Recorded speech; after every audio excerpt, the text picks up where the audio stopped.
मित्र नमस्कार। मानव कल्याण के लिए मनुष्य को 4 पुरुषार्थ बताए गए हैं जो जन्म लेने के बाद मनुष्य को करने ही करने।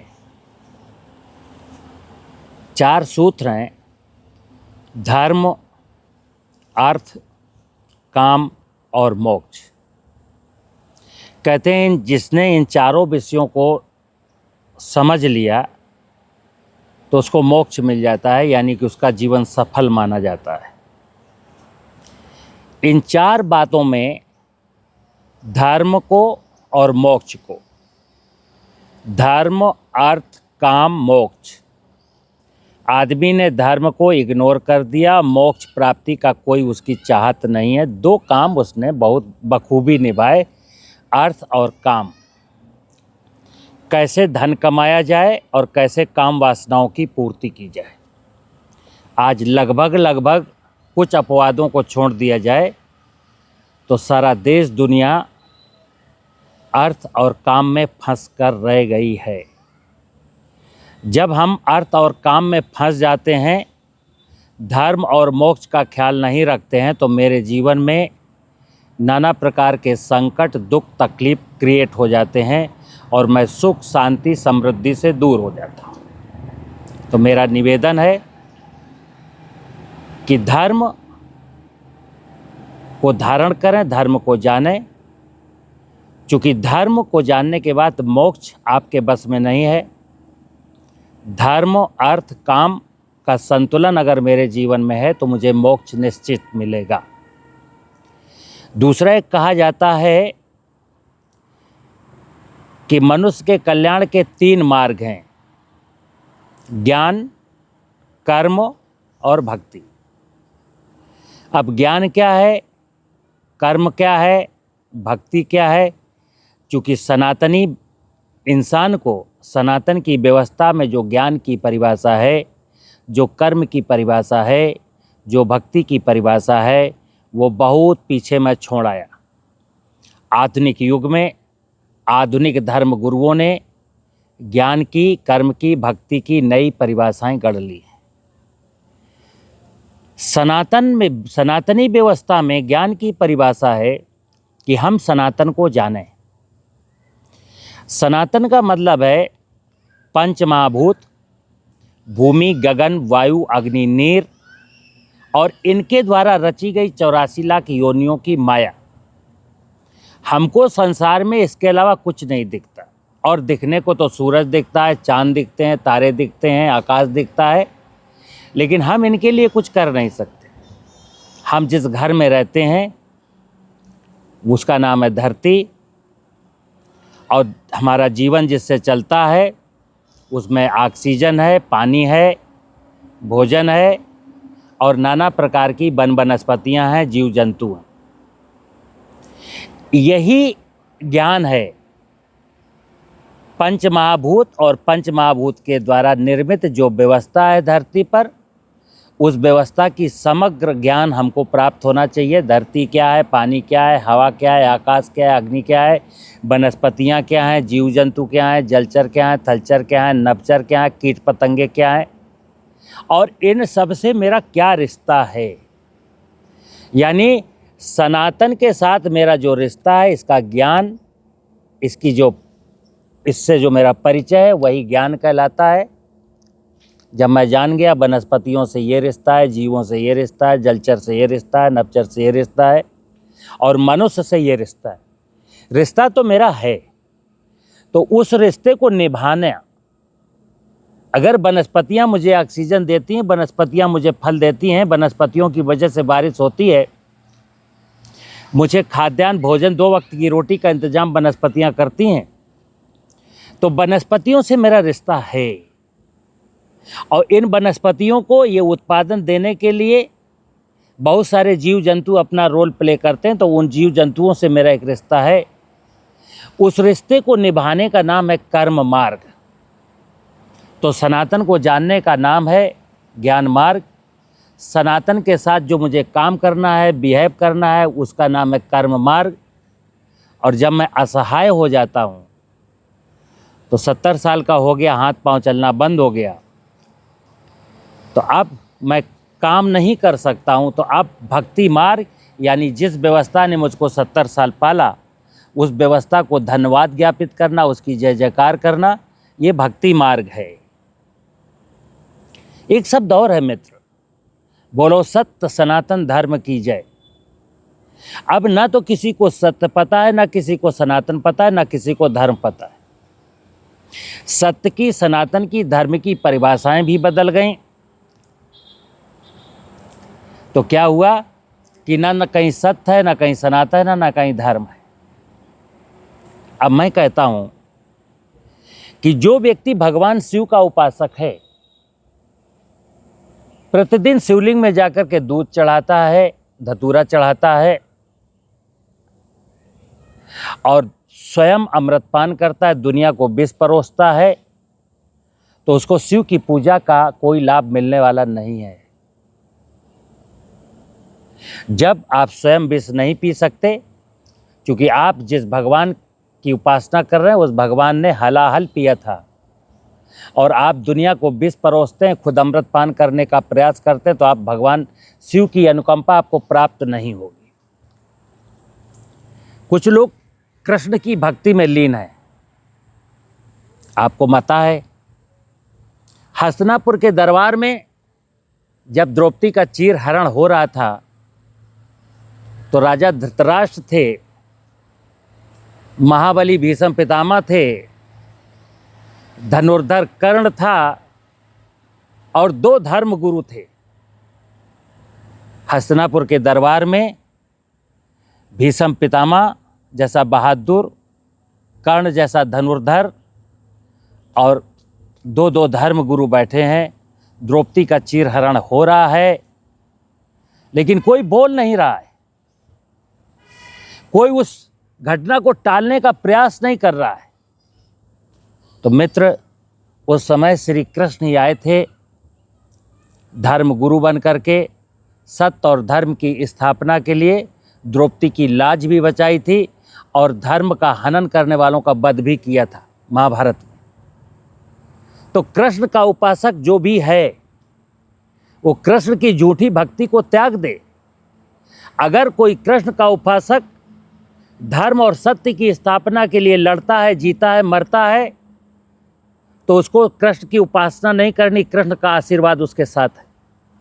लेकिन आप सोचते हो कि कृष्ण की भक्ति का नाटक करके कृष्ण भगवान की अनुकंपा प्राप्त हो जाएगी, संभव नहीं है। इसी प्रकार मैं कहता हूँ, बहुत सारे लोग जो राम के उपासक हैं, राम को अपना आदर्श मानते हैं, तो ध्यान रखना, राम ने माता के एक आदेश पर अयोध्या जैसी राजगद्दी छोड़ करके वन को प्रस्थान किया था। और आज जो अखंड रामायण कराते हैं, जो रामायण पढ़ते हैं, जो राम को अपना आदर्श मानते हैं, करोड़ों करोड़ों लोग अपने भाइयों से 2 बिस्वा संपत्ति के लिए मुकदमे चल रहे हैं, भाई के खून के प्यासे हो गए हैं। ऐसे व्यक्तियों को रामायण पढ़ने का, अखंड रामायण कराने का, राम की भक्ति का नाटक करने की कोई ज़रूरत नहीं है। मित्र, आखिर कब तक आडंबरों में फंसे रहेंगे? इस भौतिकवादी युग में, भोगवादी व्यवस्था में हर व्यक्ति कागज़ के नोट की चाहत रखता है। कागज़ के नोट को हम लक्ष्मी कहते हैं। वैसे तो लक्ष्मी का कागज़ के नोटों से कोई लेना देना नहीं है, लेकिन फिर भी अगर कागज़ का नोट लक्ष्मी आप मानते हैं उसको, तो ध्यान रखना, हम लोग दीपावली में गणेश लक्ष्मी की पूजा करते हैं। गणेश लक्ष्मी की पूजा करते हैं मित्र। लक्ष्मी वहीं रहती है जहाँ गणेश होता है। गणेश का मतलब ज्ञान है। जहाँ धर्म का ज्ञान है वहाँ लक्ष्मी होगी, हर सूरत में होगी। और जहाँ धर्म का ज्ञान नहीं है वहाँ लक्ष्मी बहुत मुश्किल है। और अगर आपने छीना झपटी करके, लोगों को लूट करके, लोगों को बेवकूफ़ बना करके, उनकी जेब में डकैती डाल करके अगर आपने लक्ष्मी प्राप्त भी कर ली, तो वो लक्ष्मी आपके जीवन में सुख शांति समृद्धि नहीं ला सकती। मैं मित्र कहता हूँ, ये जो सारा विषय है ये खेती से जुड़ा हुआ विषय है। मैंने शिव की बात बताई, शिव ने जहर पिया था, सभी जानते हैं। समुद्र मध्य से निकलने वाला संपूर्ण विष बाबा शिव भोलेनाथ ने पिया था और क्या कहा था कि ये धरती का इंसान, अगर तू मुझे विष वापस करता रहेगा तो मैं सारी धरती के जीव जंतुओं को, सारे जीव जगत को अमृत परोसता रहूँगा। यानी मैं जैसा प्राकृतिक खेती में कहता हूँ कि धरती में ह्यूमस बढ़ाना है तो इस धरती को विष परोसना है, और विष का जो मतलब है वो सामग्री जिसे आप खा नहीं सकते, जिसे आप घर में नहीं रख सकते, वो सारी सामग्री धरती को वापस करिए। पशुओं का छोड़ा गया चारा, पशुओं का मलमूत्र, आपने अनाज खाया, आपका अपना मलमूत्र, फसलों के अवशेष, ये सारा शिव जी का विष है। शिव जी इसी विष का पान करते हैं और धरती में शिव की सेना है, शिव के गण हैं जो इस विष को हजम करते हैं और जीवांश में बदलते हैं। और जब धरती में जीवांश बढ़ता है तो धरती में बोई गई या बिना बोए उगी हुई वनस्पतियाँ तेजी के साथ बढ़ती हैं। इन वनस्पतियों को मैं माता पार्वती कहता हूँ, और माता पार्वती ही सब जीवों का पेट भरती है। लेकिन माता पार्वती को अगर संतुलित पोषण मिलता है शिव से, तो माता पार्वती के सारे उत्पाद अमृत स्वरूपा होते हैं। जैसे मैंने कहा, शिव जी ने अमृत कहा था, सारी दुनिया के लोग, सारे जीव जंतु अमृत पिएंगे, अमृत खाएंगे। लेकिन आधुनिक कृषि तकनीकियों में क्या हुआ कि शिव का जो मूल भोजन था, जो मूल विष था, वो मैंने नदी नालों जलाशयों में बहा दिया, आग लगा करके वायुमंडल में प्रवाहित कर दिया, धरती को नहीं लौटाया, और धरती में urea, DAP, potash, zinc, sulphur डाला, फिर नाना प्रकार के खतरनाक पेस्टिसाइड डाले, तो शिव को भी सिंथेटिक विष खिलाया। शिव को मैंने सिंथेटिक विष दिए। अब शिव मजबूर है, शिव कहता है कि बेटा तो मुझे जो चढ़ावा देगा उसी के अनुरूप मैं आपको प्रसाद दे पाऊंगा। तो आपने वो चढ़ावा नहीं चढ़ाया जो शिव को चढ़ाना चाहिए था। और मैं फिर बता दूं, आज ज्योतिर्लिंगों में जो लोग दूध चढ़ाते हैं वो भी गाय भैंस का ओरिजिनल दूध नहीं होता। ज्योतिर्लिंगों के, शिवलिंगों के बाहर सिंथेटिक दूध बिकता है। हम वो सिंथेटिक दूध शिवलिंग को भी चढ़ाते हैं, और जो शिव का वास्तविक स्वरूप है धरती, उसको भी सिंथेटिक रसायन देते हैं, सिंथेटिक विष देते हैं। तो परमात्मा ने कहा है कि जैसा चढ़ावा लाएंगे वैसे ही प्रसाद प्राप्त होगा, जो आप बोएंगे वही आपको रिटर्न के रूप में मिलेगा। तो ज़मीन में मैं सिंथेटिक विष डाल रहा हूँ, तो ज़मीन भी क्या करे, माता पार्वती भी हमको सिंथेटिक भोजन प्रोवाइड करा रही हैं। अब वो सिंथेटिक भोजन खा करके आपका शरीर, आपका मन अपवित्र होता जा रहा है, बीमार होता जा रहा है, आपस में आप लड़ रहे हैं, कट रहे हैं, मर रहे हैं। इसलिए मित्र, सनातन को पहचानना है। मैं 4 दिन पहले अपने सरकारी पद से सेवा मुक्त हो चुका हूँ, और इस देश में बुद्धिजीवियों ने एक सनातन सांस्कृतिक संघ का गठन किया था कोरोना काल में। अब मैं उसमें उस सनातन सांस्कृतिक संघ का एक सिपाही हूँ, और मुझे ड्यूटी मिली है कि सनातन संस्कृति का प्रचार प्रसार करूं। सनातन का मतलब है मित्र प्राचीनतम जो व्यवस्था थी, जो परमात्मा की प्राचीन व्यवस्था थी। परमात्मा की प्राचीन व्यवस्था में पंच महाभूत और सारे 84 लाख योनियों के जीव जंतु आते हैं, उन्हीं के बीच में मैं रहता हूँ। वो सनातन संस्कृति धरती कैसे उर्वर बने, धरती के ऊपर बहने वाली नदियाँ कैसे निरंतर बहती रहीं, झरने कैसे प्रवाहित होते रहे, पहाड़ कैसे सुरक्षित रहें, जंगल कैसे सुरक्षित रहें, जंगलों में विचरण करने वाले नभचर कैसे सुरक्षित रहें, जलाशय कैसे सुरक्षित रहें और जलाशयों में जलचर कैसे सुरक्षित रहें। मित्र, कहते हैं धर्मो रक्षति रक्षता, जो सनातन है वही धर्म है, और जो धर्म है उसको बचाने के लिए किए जाने वाले कार्य ही कर्म हैं। और जब मैं धर्म की रक्षा करता हूँ तो धर्म मेरी रक्षा कर लेता है। मनुष्य की 3 मूल ज़रूरतें हैं मित्र। दिन में 21,000 बार शुद्ध ऑक्सीजन मिले, शुद्ध हवा मिले जिसमें ऑक्सीजन की मात्रा 21% से ज़्यादा हो। दिन में 10 बार पीने के लिए शुद्ध पानी मिले जिसमें कोई हैवी मेटल्स ना हो। दिन में 2 बार शुद्ध भोजन मिले जिसमें कोई केमिकल पदार्थ ना मिला हो। जब शुद्ध ऑक्सीजन मिलती है, शुद्ध पीने का पानी मिलता है, शुद्ध भोजन मिलता है, उसके बाद 99% ज़रूरतें मेरी यही हैं। फिर उसके बाद शुरू होता है भौतिकवाद और भोगवाद। मित्र, आज मैं सनातन को बिल्कुल भूल गया। मैंने कहा धर्म को भूल गया, केवल अर्थ और काम बचा मेरे जीवन में। तो धर्म को भूल गया तो धर्म की रक्षा नहीं कर रहा हूं। जमीन बंजर हो रही है, भूगर्भ जल स्तर खिसक रहा है, जंगल कट रहे हैं, जीव खत्म हो रहे हैं। आप अकेले बचेंगे मित्र। जरा कल्पना करिए, इस सनातनी व्यवस्था ने यानी पंच महाभूत ने 84 लाख योनियों की रचना क्यों की थी? 84 लाख योनियों की रचना का मतलब था कि एक ऐसी व्यवस्था, एक ऐसी चयन है जिसमें मनुष्य आनंद के साथ जी सकता है। लेकिन कहानी आपने सुनी होगी कि जिस डाल पर बैठे हैं उसी डाल को काट रहे हैं।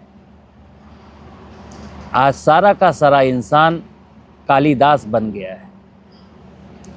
जिस व्यवस्था में जीता है उसी व्यवस्था को नष्ट कर रहा है। वो भूल गया कि हमारे जीवन की मूलभूत ज़रूरतें ये सनातनी व्यवस्था ही दे सकती है। कागज़ का नोट तो प्रिंटिंग प्रेस में कैसा भी छाप लीजिए आप, लेकिन कागज़ का नोट शुद्ध ऑक्सीजन, शुद्ध पानी और शुद्ध भोजन आपको नहीं दे सकता।